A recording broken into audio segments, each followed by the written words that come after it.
하나님의 복되고 귀한 재단에 말씀 전할 수 있는 기회 주신 하나님께 먼저 감사를 드립니다. 그리고 우리 정 목사님 비롯해서 우리 예원 참된 교회 모든 교우들께도 감사와 사랑의 인사를 전합니다. 저만 하지 말고 앞뒤 좌우로 같이 한번 인사하면 좋겠습니다. 사랑합니다. 사랑합니다. 사랑합니다. 그냥 하지 말고 사랑합니다. 사랑합니다. 표현되지 않으면 사랑이 아니래요. 많이 표현하시고 사랑이 넘치는 우리 예원 참된 교회 되기를 간절히 축원합니다. 저는 지향교회를 담임하고 있습니다. 우리 교우들 중에는 저하고 이제 안면이 있는 분들이 많이 계실 텐데, 저희도 2019년 6월에 교회를 처음으로 설립하고 예배를 드렸습니다. 그래서 올해로 개척한 지 4년이 만 4년이 이제 지났고, 코로나가 개척 1년 만에 닥쳐서 좀 어려움이 있었어요. 그런데 우리 예원 참된 교회도 지금까지도 기도하고 후원을 해주고 계시고, 또 우리 교우들도 열심히 기도하면서 위기는 잘 극복을 했고, 그 사이에 저희가 처음 개척했던 곳에서 위치를 옮겨서 유한대 옆에 있는 월드 선교회라고 하는 곳에 부지를 얻어서, 그곳에 여러분 생소하실 수 있지만 공유교회, 저희 교회만 예배를 드리는 게 아니라 시간을 나눠서 이제 개척한 작은 교회들이 예배 처소가 마땅치 않은 분들을 모셔서 같이 예배당을 공유하는 사역을 저희가 처음 시작을 했습니다. 그래서 한번 와보시면 알겠지만 2층은 예배당으로 또 1층은 창고로 쓰던 곳을 예쁘게 카페로 꾸며서 지금도 카페 영업은 유한대 학생들과 지역 주민들을 위해서 계속 하고 있어요. 그래서 혹시 여선교회나 구역이나 이렇게 기회가 되실 때 저희 카페로 한번 놀러 오시면 제가 차로 대접하고, 또 그 옆에 푸른 수목원이 있어서 구역 모임하기도 아주 좋아요. 주차하시기도 편하고, 그러니까 한번 기회 되실 때 저희 교회에 오시면 제가 잘 안내해드리고 맛있는 떡과 커피도 대접하겠다고 약속을 드리겠습니다. 기도해 주셔서 감사드리고 후원해 주셔서 감사합니다. 우리 지향교회가 예원 참된 교회와 더불어서 이 땅에 하나님의 자랑이 되는 교회, 기쁨이 되는 교회, 쓰임받는 교회 되기를 간절히 축원합니다. 제가 얼마 전에 칼럼을 하나 읽었는데 거기에 굉장히 좋은 내용이 나오더라고요. 현대인들이 추구하면서 살아가는 세 가지가 있다. 그 중에는 세 가지 다 나도 그거 추구하며 산다 이럴 수도 있을 거고, 그 중에 하나는 우리가 꼭 걸리지 않을까 이런 생각이 들어요. 첫 번째가 뭐냐면 이익을 추구하면서 삽니다. 철저하게 나에게 이익이 되는가, 이익이 되지 않는가, 간에 붙으면 내가 좀 건질 만한 게 있을까, 쓸개에 붙으면 나한테 떨어지는 게 있을까, 이러면서 산다는 거예요. 결혼을 할 때도 그냥 남녀 간에 사랑만 있어서 할 수 있는 게 아니라 내가 이 사람 만나서 얻는 게 있어야 결혼을 할 거 아니냐, 이런 생각을 젊은이들이 많이 하고, 그렇게 하다 보니까 점점점 결혼할 대상들이 좁아지고 못하게 되는, 안 하게 되는 그런 경우도 많이 생기죠. 직장을 옮길 때도 연봉을 조금이라도 더 줘야 내가 옮길 의미가 있지 않냐. 간지 얼마 되지 않았는데도 의리를 지키기보다 아이고 연봉 더 준다고 그러면 그냥 후딱 옮겨버리는 그런 젊은이들도 많이 있죠. 종교도 마찬가지입니다. 나에게 평안을 주든지 아니면 풍성한 사업의 축복을 주든지, 이러면 내가 한번 불교로도 가볼 수 있지 않을까, 이런 생각도 사람들이 하면서 사는 거예요. 이익을 추구하면서 사는 게 인간의 본성이다. 두 번째 뭐냐면 편리함을 추구한다는 겁니다. 여러분 지금 주머니 속에 다 핸드폰 있으시죠? 진동으로 해놓으셨죠? 갑자기 울릴 수도 있어요. 아마 예배가 끝나자마자 가장 먼저 꺼내는 게 있다면 성경책 집어넣으면서 핸드폰부터 꺼내실 거예요. 카톡 온 게 있나 없나, 혹은 메시지 온 게 있나 없나. 여러분 핸드폰 안에 온 세상이 다 있어요. 편리한 겁니다. 관공서 업무도 핸드폰이면 다 해결이 되고, 은행 업무도 보내고 받고 핸드폰 하나만 있으면 못할 게 없는 그런 세상이 됐어요. 여러분 예전 같은 이런 교회를 우리 어르신들은 다 잘 아실 거예요. 교회를 30분씩 1시간씩 걸어도 교회 가는 즐거움이 있었는데, 요새는 버스로, 전철로 혹은 차로 내가 그 앞에 딱 세워주지 않으면 아유 나 못 가, 힘들어서 못 가, 이러는 분들이 참 많이 생겼어요. 편리한 걸 추구하는 겁니다. 제가 예전에 말씀을 막 준비하고 있는데 저희 딸이 4살 때였어요.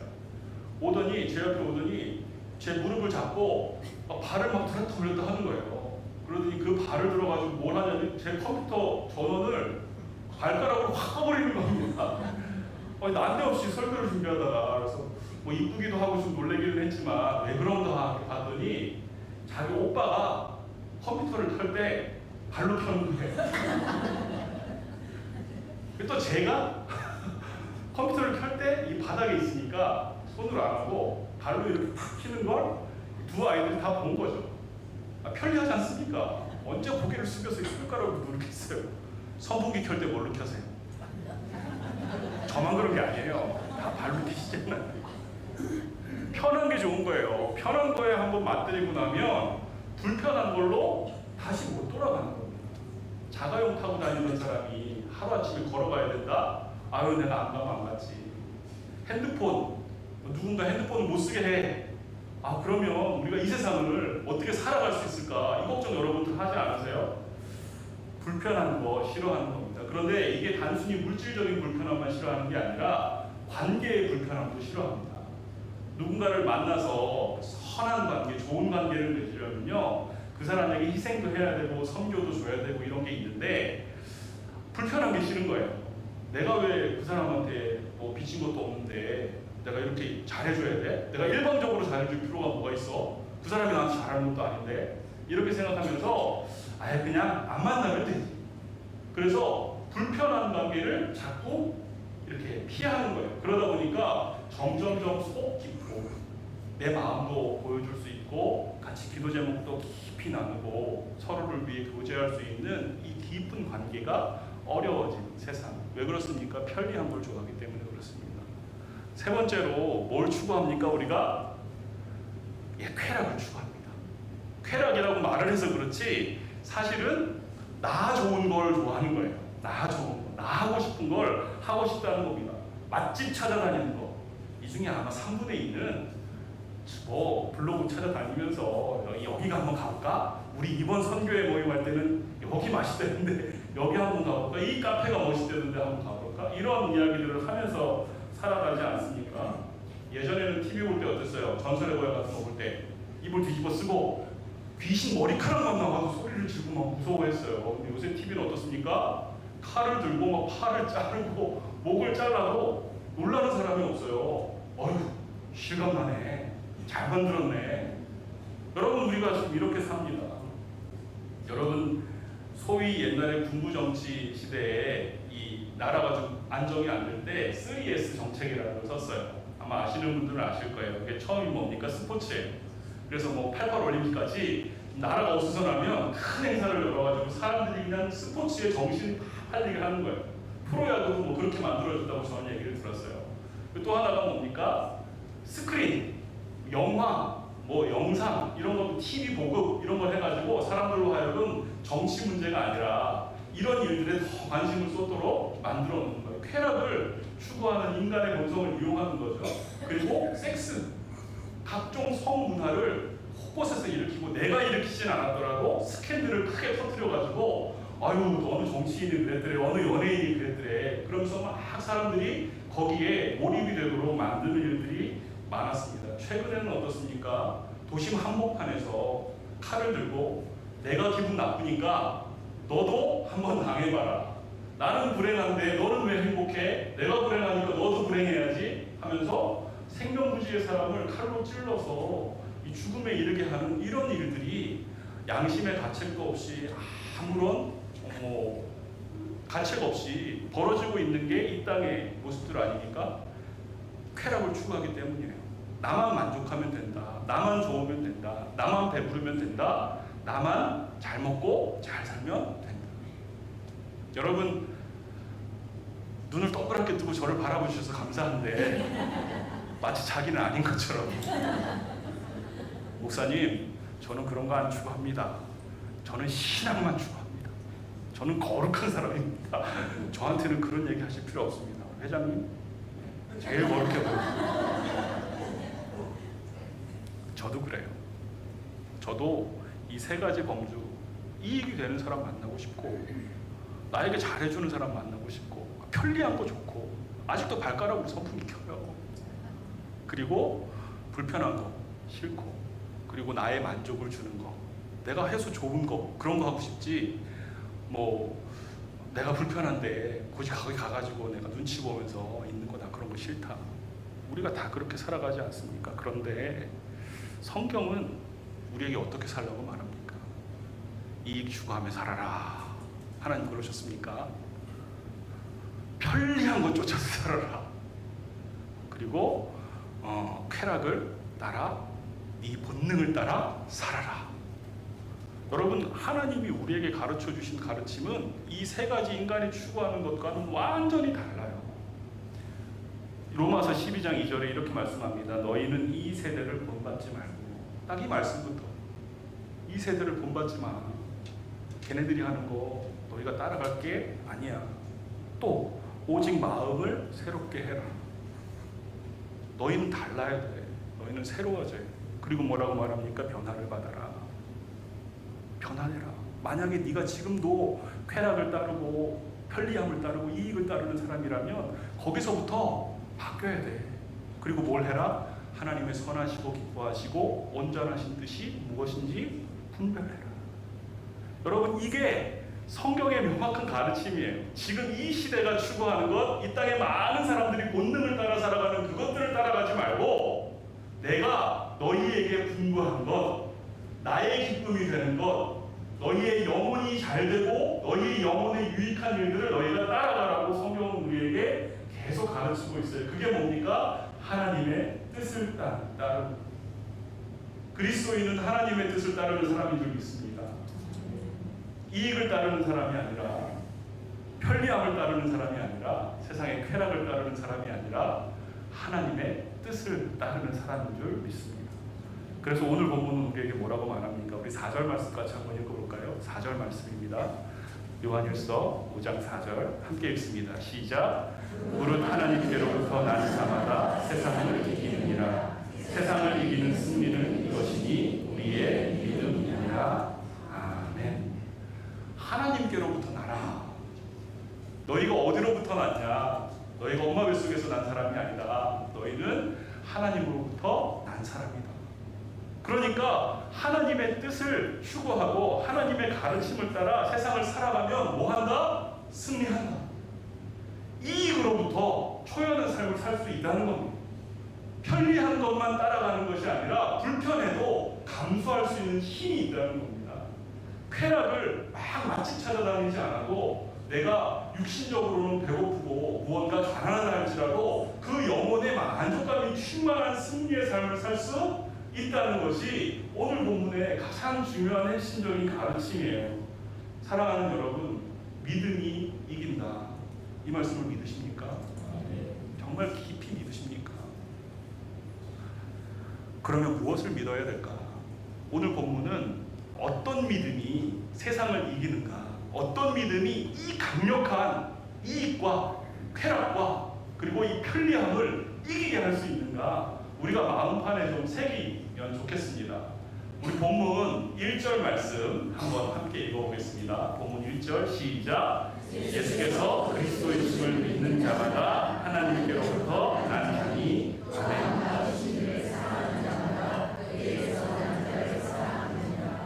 예, 뭘 믿으라고 얘기해요? 예수 그리스도. 예수께서 그리스도이심을 믿는. 하나님께로부터 난 자는 예수가 그리스도이시다라는 믿음을 분명하게 가진 사람이라고 얘기해요. 5절에도 그렇게 말하죠. 예수께서 하나님의 아들이심을 믿는 자가 아니면 세상을 이기는 자가 누구냐? 하나님께로부터 난 자는요, 이게 분명한 사람이에요. 무슨 믿음? 예수가 그리스도다. 여러분 스스로에게 또는 여러분들이 만나는 누군가에게 예수님이 그리스도야, 예수님이 그리스도야, 유일한 생명이요 길이야, 예수님만이 진리야 라고 말할 수 있는 믿음이 우리에게 있다면 우리는 이 세상의 가치들을 이기며 살아갈 수 있다는 겁니다. 흔들리지 않는다는 겁니다. 제가 아주 좋아하는 이 크리스토스톰이라고 하는 교부가 있어요. 주후 4세기 정도, 약 한 500년 정도 굉장히 이 말씀을 잘 전해가지고 별명이 뭐였냐면 황금의 입이었어요. 황금의 입. 얼마나 뭐 하는 말마다. 그런데 이분이 막 입에 귀에 좋은 말씀만 하는 게 아니라 그 당시 로마 황제가 사치를 해하고 기독교인들을 잡아서 죽이고 막 이러는 사람이었고, 이 황후는 유독시아라고 해서 아주 유명한 이 사치의 대명사였어요. 그래서 이 황제와 황후에 대해서 하나님의 뜻이 아니기 때문에 너희가 저주를 받을 거다, 이런 설교를 막 하고 다니니까 그 당시 로마 황제가 가만히 있겠습니까? 잡아왔죠. 붙잡아다가 신문을 하는 겁니다. 막 위협을 하는 거예요. 그래서 이렇게 말합니다. 너를 이 땅에서 추방해버리겠다. 그랬더니 크리스토스는 뭐라고 얘기하냐면 그거 불가능합니다.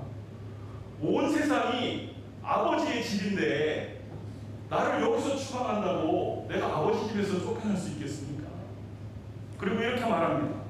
너의 전 재산을 내가 다 그냥 빼앗아 몰수해버리겠다. 그랬더니 크리스토스는 이렇게 말합니다. 웃으면서. 아니, 그게 불가능하죠. 내 재산은 다 하늘에 쌓여 있는데 무엇을 나에게서 뺏어갈 수가 있다는 말입니까? 황제가 할 말이 없어요. 그러니까 내가 너를 그냥 옥에다가 깊숙이 가둬서 평생 고독하게 살다 죽게 만들겠다. 그랬더니 그것도 불가능합니다. 왜요? 그리스도께서 나의 영원한 친구가 되시는데, 내가 있는 곳에 못 오실 곳이, 안 계신 곳이 없으신데 내가 어찌 평생 외롭게 혼자 고독하게 살다 죽을 수 있겠습니까? 여러분 앞에서 누가 이렇게 말하는 사람이 있으면 그 사람 괴롭힐 수 있겠어요? 뭘로 괴롭히겠습니까? 쫓아내겠다도 안 돼. 돈 뺏겠다고 해도 안 돼. 옥에다 가둬버리겠다고 해도 안 돼. 말이 안 통하는 사람이라고 우리가 생각할 수 있겠지만, 그리스도인이라는 사람들은요, 이 세상에 이런 가치와 이런 사상이 담긴 말이 안 통하는 사람이 사실은 맞지 않겠습니까? 예수님만이 하나님의 아들이요, 예수님만이 구세주요, 예수님만이 나의 유일한 희망이다 라고 예수님께 모든 걸 걸고 살아가는 그 사람을 이길 수 있는 사람은 세상에 아무도 없는 줄 믿습니다. 내가 바로 그 사람입니다. 옆에 있는 사람한테 얘기해 주세요.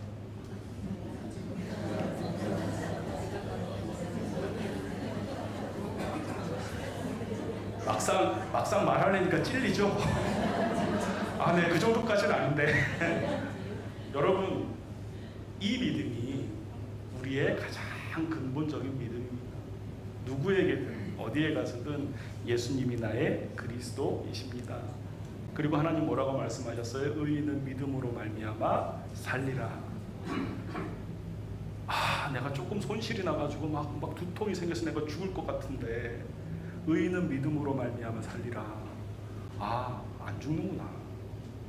여러분, 내가 막 다른 사람은 막 냉장고 큰 거 있고 나는 우리 집에 조그만 거 있어가지고 막 이거 불편해가지고 내가 올여름 어떻게 날까, 막 저 집은 에어컨도 있는데 우리 집은 에어컨도 없어, 내가 불편해 죽겠어. 안 죽습니다. 믿음으로 말미암아 삽니다. 여러분, 어디 가가지고 맛있는 것도 먹고 카페 가서 차도 즐기고 좋은 차 타고 편안하게 다 산다는데 아이고 나는 그런 거 없어서 죽겠네.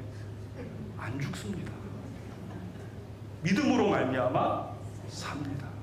여러분, 오히려 사는 것이 더 행복인 줄 믿습니다. 그것 때문에 사는 것이 아니라 오히려 그것 없이도 살 수 있는 모습, 그것 없이도 당당한 모습, 그것 없이도 믿음으로 말미암아 사는 모습을 세상 가운데 보여주는 우리 예언 참된 교회의 모든 식구들 되시기를 간절히 축원합니다. 두 번째 가져야 될 믿음이 있습니다. 어떻게 해야 세상을 이길 수 있을까? 우리 2절 말씀 같이 한번 읽어볼까요? 2절 말씀, 본문 2절 시작. 우리가 하나님을 사랑하고 그의 계명들을 지킬 때에 이로써 우리가 하나님의 자녀를 사랑하는 줄을 압니다. 아멘. 자, 무슨 믿음이냐면 하나님이 사랑이시다. 하나님이 사랑이시고 그 하나님을 믿기 때문에 우리도 사랑이다. 우리가 사랑이라는 얘기는 이렇게 교우들끼리 만났을 때, 교회 안에 왔을 때도 사랑이지만 세상에 나갔을 때도 변합니까? 사랑이 변하는 게 아니잖아요. 하나님이 사랑이시고 내가 그 하나님의 사랑을 듬뿍 받았고 이제 그 사랑을 받고 세상 가운데 나갔으면 식구들, 가정 안에서도 나는 사랑이고 이웃들 안에서도 나는 사랑이고 내가 어디를 가서든 하나님의 사랑의 빛이 나를 통해서 확장되는 것, 이게 진짜 계명을 지키는 삶이에요. 여러분, 내가 주의 계명을 따라 살겠나이다 이렇게 고백을 하지 않습니까? 하나님이 우리에게 맡기신 가장 확실하고 아름다운 계명은 요한일서에서 계속 강조하고 있는 사랑의 계명입니다. 하나님이 사랑 그 자체이시기 때문에 너희가 그 사랑을 받았으면 말씀으로 받았든 기도하며 받았든 내가 찬양 가운데 받았든 하나님의 큰 사랑을 덧입은 사람입니다. 너무너무 감사합니다. 하나님 사랑합니다만 할 게 아니라 가정에 돌아가서 내가 하나님의 사랑을 받은 사람처럼 살아요. 이웃들에게 하나님의 사랑이 이 교회 안에만 머무는 사랑이 아니야, 예언 참된 교회에만 있는 사랑이 아니야, 온 세상 세계 만방 미치지 못할 곳이 없는 하나님의 사랑이야 라는 걸 누구를 통해 보여줍니까? 하나님이 사랑인 걸 아는 사람들을 통해서 보여주시는 건 아니겠습니까? 여러분, 1956년에 미국 전역을 충격의 도가니로 몰아넣었던 사건이 하나 있어요. 아시는 분은 아시겠지만 이 짐 엘리엇이라고 하는 선교사의 사건이었습니다. 짐 엘리엇은요 1927년에 태어난 사람인데 휘튼이라고 하는 명문대학 졸업생이에요. 근데 졸업할 때도 수석으로 졸업했고 학교를 다닐 때도 얼굴도 잘생기고 막 레슬링 스포츠 영웅처럼 막 사람들에게 갈채를 받던 사람이었어요. 누가 봐도 저 사람은 졸업한 다음에 잘 될 거야 이렇게 생각했고, 그러던 그가 목회자가 돼야겠다 이렇게 서원을 한 거예요. 그런데 다들 어떻게 생각했냐면 저 사람이 우리 학교 졸업해가지고 목회자가 되고 나면 미국에서 아주 성공한 큰 교회 목회자가 될 거야 라고 다 생각했어요. 근데 이 짐 엘리엇은 어떤 선택을 합니까? 아니, 어떤 사람들은 복음을 2번도 듣고 3번도 듣는데 이 땅에는 아직도 한 번도 하나님의 복음을 듣지 못한 사람들이 있다. 그러면 나는 어디로 가야 되겠나? 아직 한 번도 복음 듣지 못한 그 사람들에게로 가야 되지 않겠나? 이런 마음을 먹던 중에 에콰도르의 어떤 선교사님 한 분을 만나가지고 그곳에 부지기수로 아직 한 번도 복음을 듣지 못한 사람들이 많다 이 얘기를 들었어요.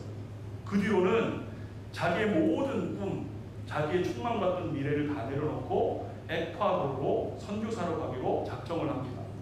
그리고 진짜 짐을 싸가지고 에콰도르로 가가지고 거기서 사랑하는 아내까지 만났어요. 그리고는 에콰도르 현지에서 결혼을 합니다. 결혼을 하고 이제 아이로 가진 상태에서 3년 정도 아직 신혼을 다 벗어나지 못했을 때 그에게 선교 사역지가 생기는데 그게 어디였냐면 이 아우카라고 하는 부족 마을이었어요. 비행 선교를 하던 친구가 쭉 에콰도르 선동을 돌다가 여기 이 부족이 아직도 교회가 없고 아직도 예수님 복음을 안 받은 곳이래 이 얘기를 듣고는 거기에다가 몇 달 동안 선물을 먼저 떨어뜨리는 거예요.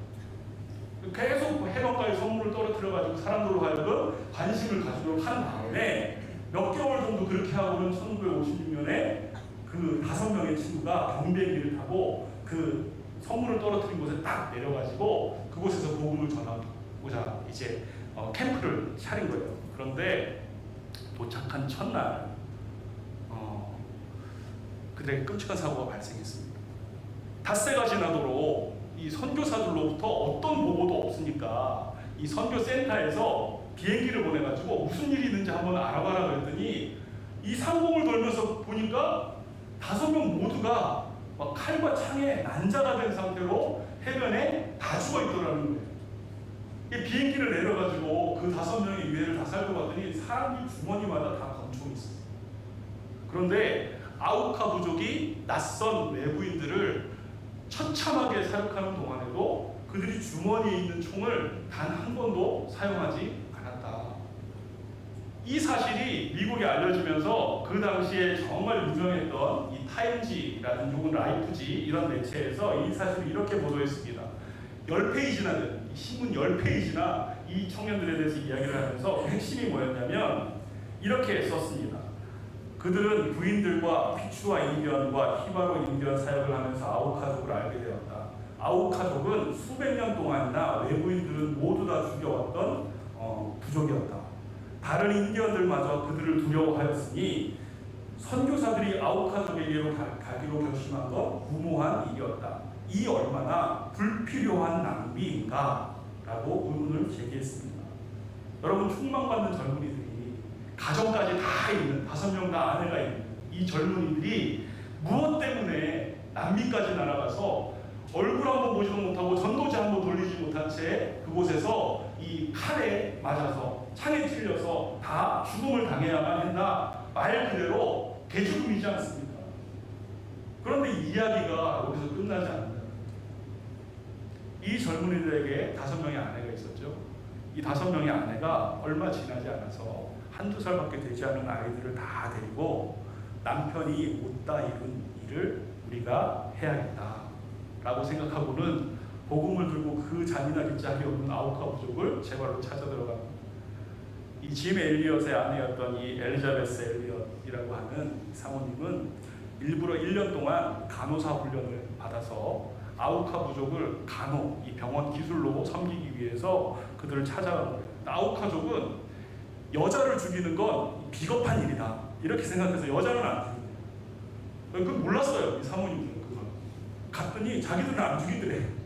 그래가지고 열심히 섬기면서 아이들을 돌봐주고 글을 가르쳐주고 또 작은 교회를 만들고 또 병원을 만들어서 그 사람들을 치료해주고 섬겼습니다. 너무 열심히 섬기니까 어느 날 추장이 묻더래요. 당신들 도대체 누구냐? 뭔데 우리를 위해서 이렇게까지 긴 시간을 수고하는 이유가 뭐냐? 그제서야 이 엘리자베스 엘리엇 사모님 이야기를 하는 겁니다. 우리는 5년 전에 당신들이 죽인 그 남자들의 아내입니다. 단지 하나님의 사랑 때문에 우리는 여기에 오게 됐습니다. 울면서 말하는 이 사모의 말을 듣던 추장이 정말 나중에 이제 간증을 하는데 말할 수 없는 감동을 받은 거예요. 그리고 그 자리에서 추장이 무릎을 꿇고 회개를 하기 시작하면서부터 삽시간에 모든 부족들이 다 세례를 받겠다. 교회에 나오겠다. 그리고 말씀을 듣겠다. 라면서 모이기 시작했다는 겁니다. 그리고 그때 추장이었던 사람이 빌리 그레엄 목사님이 이 사역하는 그곳에 와서 간증을 하는데 이렇게 간증을 합니다. 우리들은 그분들에게 복음을 받고 하나님을 믿게 되었습니다. 그 젊은이들의 희생이 아니었다면 아직도 우리는 그렇게 살고 있었을 것입니다. 그분들의 죽음으로 인해 우리들은 빛을 보게 되었습니다. 이 뒤에 말이 중요해요. 우리도 오래 살기를 원치 않습니다. 주님처럼 그분들처럼 살다가 그렇게 죽기를 원합니다.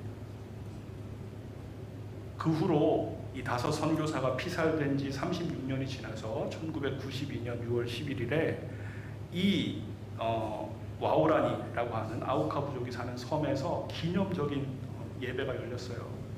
그 부족의 말로 번역된 신약 성경 전설을 공언하는 예배를 그곳에서 드리게 됐다는 겁니다. 75명의 와우라니 인디안 기독교인 그리고 6명의 성경 번역 선교사가 그리고 또 많은 외부의 손님들이 와서 와우라니어로 번역된 신약 성경을 그곳에서 읽어 내려가는 봉헌식을 합니다. 여러분 그 중에 3명은 5명의 선교사를 죽일 때 그 자리에 있었던 사람이에요. 그 중에 1명이 목사가 되었고 2명이 장로가 되어서 교회를 섬기는 지도자가 되었던 겁니다. 여러분 불필요한 낭비라고 타임즈는 말했어요. 뭐 그렇지 않습니까?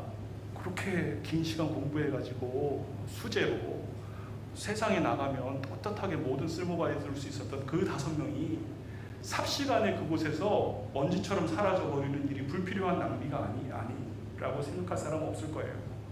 그런데 짐 엘리엇은 이렇게 그의 성경에 기록하고 있습니다. 영원한 것을 위해 영원하지 못한 것을 버리는 사람을 어리석다고 말하지 마십시오. 나는 오래 살기를 원하지 않습니다. 주님을 위해 풍성한 삶을 살기를 원합니다. 오래 살기를 원하는 것이 아니라 풍성한 삶을 살기를 원한다. 이렇게 말했던 거예요. 여러분 이 낭비의 개념을 여러분 잘 이해하실 수 있기를 바랍니다. 세상에 예수님이 지신 십자가만큼 불필요한 낭비가 어디 있습니까? 무려 하나님이 인간으로 오셔서 우리를 위해 죽었는데 그것만한 낭비가 어디에 있겠어요? 성부 하나님이 성자 예수님을 우리를 위해 아낌없이 보내주셨어요. 이런 낭비가 어디 있겠어요? 이 땅에 와서 자기 자신의 모든 시간과 자기 자신의 모든 가진 것을 우리를 위해 다 쏟고 십자가의 제물로 돌아가신 예수님의 그 낭비만큼 어리석고 불필요한 낭비가 어디 있겠어요. 그러나 성경은 이 낭비를 사랑의 낭비로 이야기합니다. 성경은 이 낭비를 거룩한 낭비로 이야기합니다. 여러분의 시간은 지금 어디에 사용되고 있습니까? 여러분의 물질은 어느 곳에 사용되고 있습니까? 여러분의 체력이 있다면, 우리 24여 정도의 여력이 있다면 그 여력은, 그 체력은, 그 시간은, 그 물질은 어디를 위해서 어떻게 사용되고 있습니까? 그것을 낭비라고 생각하십니까? 아니면 주님의 사랑이 넓어지는 일을, 그리스도의 복음이 더 넓게 전해지는 그 일에 내가 사용되기를 원합니다. 사랑의 낭비일지라도, 거룩한 낭비일지라도 나는 이 일에 내 몸과 마음을 드리겠습니다. 여러분, 이것이 헌신입니다. 세상이 불필요하다고 말하는, 낭비라고 말하는 것을 사랑이라고 말하고 거룩하다고 말하고, 아무도 인정하지 않는다 할지라도 주님이 인정하시면 할 수 있는 그 일에 뛰어드는 것, 그것이 헌신입니다. 여러분, 어떤 믿음이 세상을 이깁니까? 하나님이 사랑이심을 알고 그 사랑이 나에게도 비추었고 나도 그 사랑을 비추는 사람 되어서 어디를 가든 무엇을 하든 그 사랑을 남기는 사람 되기를 원합니다. 헌신하기를 원합니다. 이 사람들이 세상을 이기는 줄 믿습니다. 마지막으로 어떤 믿음이 세상을 이깁니까? 우리 4절 5절 말씀 같이 한번 읽어보겠습니다. 4절 5절 시작. 무릇 하나님께로부터 난 자마다 세상을 이기느니라. 세상을 이기는 승리는 이것이니 우리의 믿음이니라. 예수께서 하나님의 아들이심을 믿는 자가 아니면 세상을 이기는 자가 없느니라. 아멘. 여러분, 이 짧은 두 구절에 세상을 이긴다는 말이 3번이나 반복되고 있습니다. 세상을 이긴다. 이건 확실하다는 얘기예요. 믿음이 세상을 이긴다는 건 진리라는 말씀이에요. 세상을 이기는 승리는 이것이니 우리의 믿음이니라. 여러분, 무엇을 믿으라는 얘기입니까? 너희의 믿음이 세상을 이긴다. 이걸 믿으라는 겁니다. 뭐가 되겠어? 말이야 저렇게 하지, 목사님이니까 저렇게 얘기하지, 성경이니까 그렇게 쓴 거지, 우리 현실을 알고 하는 얘기야. 아닙니다. 두 구절 안에 3번이나 세상을 이긴 믿음에 대해서 이야기하고 있어요. 그리고 명확하게 선포합니다. 세상을 이기는 승리는 이것이니 우리의 믿음이니라. 믿음이 세상을 이깁니다. 사랑하는 여러분, 믿음이 세상을 이깁니다. 믿음이 세상을 이깁니다. 크리소스톰 이야기를 제가 한 번 더 하겠습니다. 이분이 이제 옥에 잡혔어요. 그리고는 그곳에서 하나님께 이렇게 기도했다고 합니다. 주님, 이렇게 조용한 기도실을 저에게 허락하심을 감사합니다. 이렇게 기도를 하니까 황제가 화가 나가지고 이 조용한 기도실에 두지 말고 흉악범이 있는 데다가 저 같이 두라고, 살인자들, 이제 곧 사형될 사람들 겁주 좀 주라고 거기다 보내라고 그랬더니 이렇게 기도를 합니다. 주님, 이 불쌍한 죄수들이 복음을 들을 수 있도록 저를 이곳에 보내어 복음 전하게 하시니, 파송해 주시니 감사합니다. 이렇게 기도해요. 그러니까 이 황제가 화가 나가지고 사형을 아예 시켜버려라. 그렇게 사형을 언도했습니다. 그때 크리소스톰이 이렇게 기도했답니다. 주님, 성도의 가장 아름다운 죽음이 순교라는데 저같이 부족한 자에게 그런 영광을 허락하시니 감사합니다. 여러분, 막 진짜 사형대에 올라가는데 이 크리스토스톰 존경하고 다른 백성들이 막 안 된다고 막 소리를 내는데 그게 거의 반란 수준이었대요. 밀란이 일어날까봐 두려워서 사형을 시키지 못하고 유배를 시키는 걸로 명령을 바꿨답니다. 근데 그때 유배지를 가면서 크리소스톰이 이렇게 말했대요. 황제든 황후든 누구든 어떤 핍박을 하든 나는 아무 상관이 없습니다. 그들이 나를 저 멀리 쫓아내면 나는 엘리야 같은 사람이 될 겁니다. 그 사람들이 나를 구덩이에 던지면 나는 예레미야 같은 사람이 될 것입니다. 바다에 던지면 나는 요나가 될 겁니다. 돌로 치면 나는 스데반이 될 겁니다. 목을 베면 세례요한이 될 것입니다. 매를 때린다면 사도 바울 같은 사람이 될 것입니다. 여러분, 세상을 이긴다는 증거이지 않습니까? 누가 이 사람을 이기겠습니까?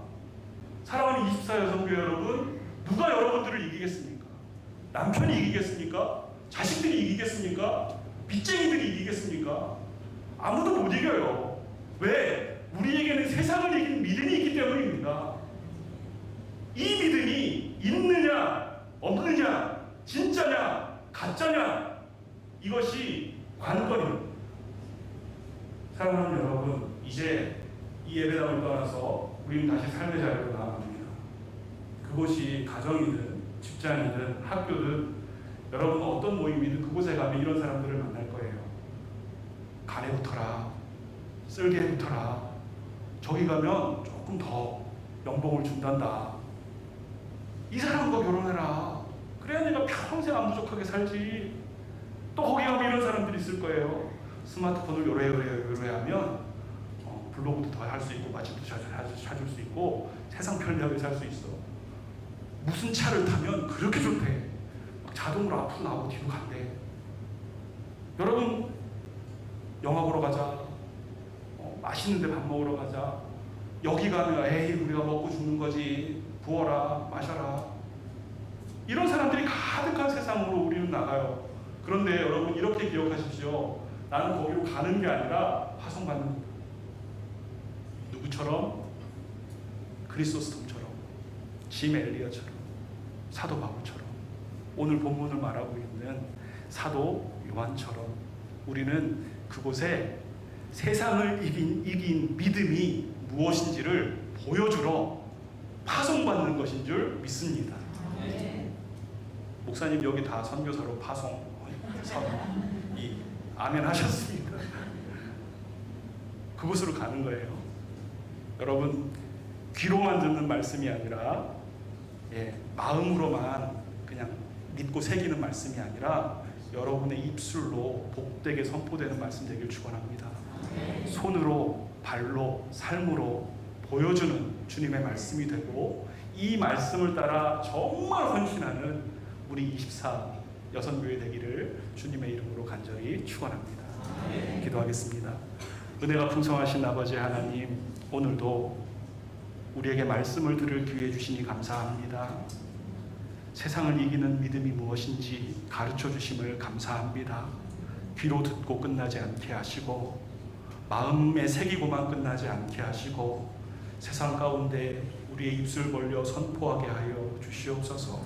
우리의 손과 발로 어디를 가든 무엇을 하든 누구를 만나든 실천하며 헌신하며 살아갈 수 있게 하여 주시옵소서. 예수님의 이름으로 기도드리옵나이다.